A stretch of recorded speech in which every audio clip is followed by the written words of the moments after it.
ప్రోగ్రామ్‌లో ఇంత ట్విస్ట్ తగులుతుందని మేమైతే అస్సలు అనుకోలేదు. సో, ఇంక మ్యాటర్ ఏంటంటే ఈరోజు మన అన్నమాచార్య కాలేజీలో ఓరియంటేషన్ డే ప్రోగ్రామ్ అయితే ఉందని నేను మా ఫ్రెండ్స్ అందరం కలిసి అయితే కాలేజ్ దగ్గరికైతే వెళ్ళాము.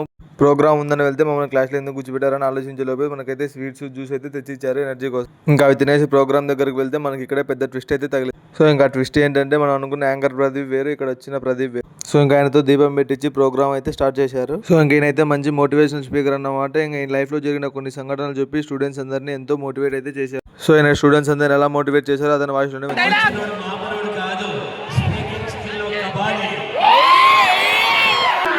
కావాల్సినంతసేపు, నీకు కావాల్సినంతసేపు, ప్రకృతి సహకరించినంతసేపు నేను ఇక్కడ నుంచి మీకు జవాబు చెప్తాను.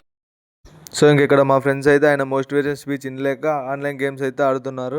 సో, ఇంక ఆయన అయితే స్పీచ్ అయితే ఎండ్ చేశాడు. అంతేగా అంతేగా ఇంకా ఆయన స్పీచ్ అయిపోయిన తర్వాత అతనికి షాల్వా కప్పి సన్మానం చేసి అతనైతే పంపించేశారు. ఇంకా దీని తర్వాత ఎన్నో డ్యాన్స్ ప్రోగ్రామ్స్ అయితే జరిగాయి. దాన్ని నెక్స్ట్ పార్ట్లో చూద్దాం.